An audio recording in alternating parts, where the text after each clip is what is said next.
সব শালারা বাটপার, আর্মি হবে ঠিকাদার। এখানে এই স্লোগান নিয়ে কিছুটা বিতর্ক বা ভুল বোঝাবুঝির সৃষ্টি হয়েছে। এটা ক্লিয়ার করার জন্য মেনলি আমাদের আজকে এই সংবাদ সম্মেলন।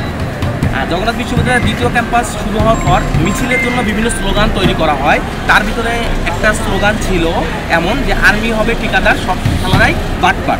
স্লোগানটি মূলত ফ্যাসিবাদ আমলে যে নিয়োগপ্রাপ্ত দুর্নীতিবাজ ঠিকাদার ও প্রশাসনের বিরুদ্ধে, কারণ গত 6 বছরে তারা দ্বিতীয় ক্যাম্পাসে জমি অধিগ্রহণ করতে পারে নাই, প্রকল্পের মেয়াদ 4 বার বৃদ্ধি করেও কাজ শেষ করতে পারেনি এবং তারা নিজেদের পকেট ভারী সহ রীতিমতো কুকুর চুরির ঘটনা ঘটিয়েছে, যা কোনোভাবেই উপদেষ্টা নাহিদ ইসলাম কিংবা অন্তর্বর্তী সরকারকে ইঙ্গিত করে না, বরং এই দুর্নীতি যারা ঘটিয়েছে তাদের বিরুদ্ধেই এই স্লোগানটা দেওয়া হয়েছে।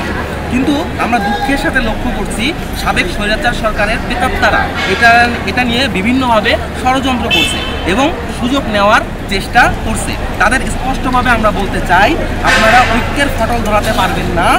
আমরা দেশের স্বার্থে স্বৈরাচার এবং দুর্নীতিবাজদের বিরুদ্ধে প্রতিরোধ গড়ে তুলতে এক এবং অদ্বিতীয় ভূমিকা পালন করব। আগে ফর্মালি বসি নেই বললে এটা ভুল হবে, আমরা ফর্মালি বসি নেই। আমরা তাদেরকে বলেছিলাম যে আপনারা দ্বিতীয় ক্যাম্পাসের কাজের ব্যাপারে সব কিছু খোলাসা করেন। আপনারা শিক্ষার্থীদের বলছেন এটা কাজ চলছে, কিন্তু কোন পর্যায়ে চলছে, আপনারা কোন পর্যায়ে এটা এখন আছেন, এটা করতে আর কত মাস লাগবে, কত সময় লাগবে, সেই বিষয়গুলো আপনারা ক্লিয়ার করেন। তো তারা বলছে যে আমরা করছি, এর বাইরে আমরা কিছু বলতে পারছি না। তো এই জন্য আমরা তাদের সাথে আরও এবার ফর্মালি কালকে আমরা যখন ওখানে মিটিং করেছিলাম তখন উপদেষ্টা নাহিদ ইসলাম ছিলেন। তো মিটিং শেষে আমরা 2 জন প্রতিনিধি ছিলাম, তারা বলেছি দেখেন এটা হলো যে একদল এসে এটা শুধু ক্রিয়েট করছে। আপনি হয়তো জানেন যে এই স্লোগানটা কিন্তু আমাদের আন্দোলন শুরু থেকে দিয়ে যাচ্ছি। তো আমাদের আন্দোলন শুরু থেকে তো নাহিদ ইসলাম এখানে সংশ্লিষ্ট ছিল না। তো যেহেতু আমরা আন্দোলন শুরু থেকে এটা দিয়েছি, সুতরাং এখানে নাহিদ ইসলামকে ইঙ্গিত করা হয়েছে এটা কোনো প্রশ্নই আসে না। তো উনিও এই বিষয়টা স্বীকার করেছেন এবং উনি বলেছেন যে এই ব্যাপারে আপনাদেরও সতর্ক থাকতে হবে, যারা আমাদের এই ঐক্য বা আমাদের যে অর্জিত স্বাধীনতা এই ব্যাপারে তারা যাতে কোনো প্রশ্নবিদ্ধ করতে না পারে। রাজনৈতিক এজেন্ডা বাস্তবায়ন এখন এটা কেন বলা হয়েছে, কী কারণে বলা হয়েছে এটা জানি না। তবে যেই জিনিসটা আমরা ধারণ করি সেটা হলো যে যৌক্তিক আন্দোলনে সবাই আসতে পারে, এমন কোথাও লেখা নাই যে একজন রাজনীতিবিদ যৌক্তিক আন্দোলনে আসতে পারবে না। আপনি আরেকটা বিষয় আপনাকে ক্লিয়ার করতে চাই, সেটা হলো যে আমরা যদি ব্যক্তিগতভাবে রাজনৈতিক ফায়দা লুটতাম তাহলে কিন্তু আমরা আন্দোলনের শুরুতে বিশ্ববিদ্যালয়ের প্রত্যেকটা সংগঠনকে আমরা চিঠি দিতাম না। আপনারা এটা হয়তো অবগত আছেন অনেকে। আমরা একদম ফর্মালি তাদেরকে চিঠি দিয়েছি যে আপনারা এই আন্দোলনের সাথে একত্রিত প্রকাশ করেন এবং আসেন আমরা একসাথে কাঁধে কাঁধ মিলিয়ে আমরা আমাদের অধিকারটা আদায় করি।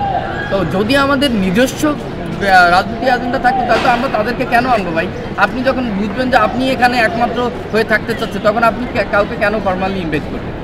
তো এটা তো বিষয়টা ক্লিয়ার হওয়ার কথা। আরও একটা কথা বলে দিই যে আমরা যে ভিতরে গত পরশু ভিতরে যে প্রতিনিধি দল দিয়েছিল সাংবাদিক সহ টোটাল 14 জন ছিল, 2 জন সাংবাদিক বাদ দিয়ে 12 জন ছিল।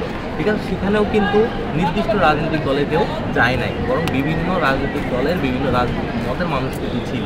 তো আমাদের যদি রাজনৈতিক এজেন্ডাই থাকতো তাহলে সবাইকে তো আমরা নিতাম না, আমরা সবাইকে সাথে নিয়ে আন্দোলনটা করতে চাই।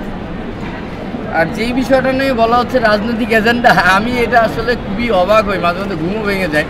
যদি সেনাবাহিনীর কাছে আমরা এই কাজটা হস্তান্তর করতে পারি, সেনাবাহিনীকে বলবে যে আপনি অমুক দলের, আসেন আপনাকে আমরা একটু প্রচার করি, অথবা সেনাবাহিনীকে বলবে যে আপনারা এই কাজটা করেছেন, আপনার দলের জন্য আমার 2 কোটি টাকা আমি দিয়ে দিই, আপনারাই এটার অ্যান্সার দেন। সেনাবাহিনীকে এটা বলবে? তো যেহেতু এটার কোনো সুযোগই নাই, এটা যদি এরকম হতো যে আমরা অন্য কোনো ব্যক্তিকে এটা পাইয়ে দেওয়ার জন্য করছি, তখন আমরা বুঝতাম যে হ্যাঁ তাদের সাথে আমার ব্যক্তিগত সম্পর্ক আছে বা এরকম। সুতরাং এরকম কোনো কিছু ভিত্তিহীন কথাবার্তা এড়িয়ে চলাই। আমরা বরং তাদেরকে আহ্বান করব, এখনও আমাদের আন্দোলন কমে যায়নি। আমাদের শিক্ষা মন্ত্রণালয় থেকে এটা আমরা ক্লিয়ার যে সব কিছু আমাদের বিশ্ববিদ্যালয়ের কাছে, ভিসি স্যারের কাছে এবং বিশ্ববিদ্যালয় প্রশাসনের কাছে। সুতরাং এখনও আমরা আহ্বান করব সবাই আসেন, আমরা জবির সাথে ঐক্যবদ্ধ হই, জবির সাথে ঐক্যবদ্ধ হয়ে আমরা আমাদের অধিকার আদায় করি। যে আমরা ভেবেছিলাম যে দ্বিতীয় ক্যাম্পাসের কাজের ব্যাপারে হয়তো মন্ত্রণালয় বা আমলাতান্ত্রিক একটা জটিলতা আছে, যার জন্যই কিন্তু আমরা সচিবালয় ঘেরাও করি। তো কালকে আমরা মিটিং শেষে যখন এটা বুঝতে পারি যে ওই আমলাতান্ত্রিক অথবা সচিবালয় ইউজিসি কোনো এখানে ঝামেলা বা তারা এটা নিয়ে কোনো সমস্যা তৈরি করছে না, সেই জন্য আমরা ওই সচিবালয় ঘেরাও কেন্দ্রিক বা সচিবালয়কে যে আলটিমেটাম ছিল ওইটা আমরা প্রত্যাহার করেছি। এই ছিল আপনার। আর দ্বিতীয়ত হলো যে আপনি যেটা বললেন যে শিক্ষকদের সাথে কালকে যেটা হয়েছে, এটা আমরা অবগত না কারা করছে। এটা নিয়ে আপনারা যারা সাংবাদিক ভাইয়েরা আছেন আপনারা এটা নিয়ে দেখেন, অনুসন্ধান করেন কারা করছে। অবশ্যই এটা নিন্দনীয় কাজ। আমরা শিক্ষকদের কাছে আমরা আমাদের দাবি আদায় করব, তাই বলে আমরা তাদের সাথে বেয়াদবি করব, তাদেরকে ধাক্কা পাড়া করবো, এগুলো কখনোই একটা স্টুডেন্টের, একজন শিক্ষার্থীর পক্ষ থেকে কাম্য নয়।